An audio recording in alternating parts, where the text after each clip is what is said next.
I admitted to the professor that he outclassed me in theology and linguistics, but explained that I felt the claims about physical science that Schroeder had made were important.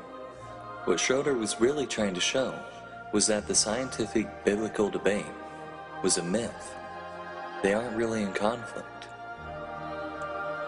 Chris, one of the favorite methods of apologists is to reverse terminology. Since you're obviously articulate, may I assume that you are relatively young? My experience has been that, in nearly all cases, those as articulate as you, who present the position you do, are not old enough to have encountered the huge number of ways that that posture makes relatively little sense. To call the scientific biblical debate a myth is truly astonishing. Among educated people, the doctrinal underpinnings of the Bible have been known to be mythological for centuries. Have you read Robert Ingersoll's Some Mistakes of Moses as one example? The Tower of Babel story alone, to anyone with knowledge of historical linguistics, is monumentally preposterous. I had also told him how, in light of his opinions of the book, his statement that, "If the book makes sense to me, then it helps me at this stage of my life," seemed condescending.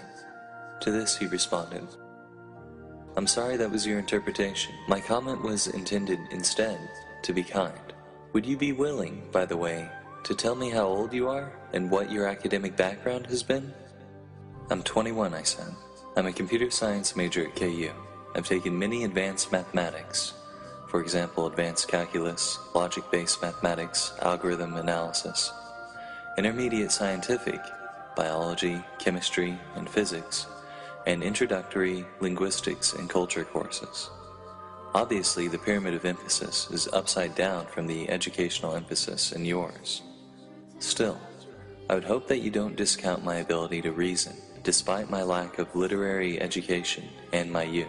I know that many people my age effectively shout their opinions with their eyes closed and their hands over their ears, not intending to know the truth if the truth conflicts with what they believe. I assure you, I am not one of these people. If I find the truth, I take it, bitter or not. I seek the truth above all things, and if the truth is not in what I believe, I will accept it, given that it really is the truth. I plan on reading a history of God and at least skimming through who wrote the New Testament. I have no doubt that I may not have a definitive or even acceptable conception of God. It is of the utmost importance to me that I understand how other people have portrayed God, and to be sure that I'm not basing my view of God off of some concept invented by an ancient culture for their own benefit, or that I'm not inventing my own view for my own benefit. I've enjoyed our discussion thus far, and I appreciate your participation. I don't know how old you are, but considering that you attended the University of Madrid in 1961, I'd say you have quite a bit more experience with the world than I do. Honestly, I've never had an intellectual discussion, other than those with professors related to coursework, with someone so much older than myself. First, with no flattery intended, let me say that I genuinely like the way you come across. I would say that you are more advanced in general than I was at your age. In terms of searching for the truth, you sound exactly like me. That's how I was when I was your age and how I still am. At this point, he did something that I found both odd and intriguing. He started firmly and almost fanatically discouraging me from having this conversation with him. Let me just say that I strongly feel that it is most often a great disservice to attempt to disenchant relatively young people regarding specific religious belief. I am very happy that my wife and I were sincere and devout Christians when we were in our 20s and well into our 30s. That orientation focused us and served us well, sparing us many difficulties that our non-Christian friends experienced. It is not to your advantage that I go on in explanations along the line that I have been. For you, if you're generally happy with the religious faith that you have, it's probably very important for you to continue in it and not sweat the details. Ultimate truths aside, there's little to be gained by going from the religiously questioning frying pan to the "oh, so that's how it works" fire.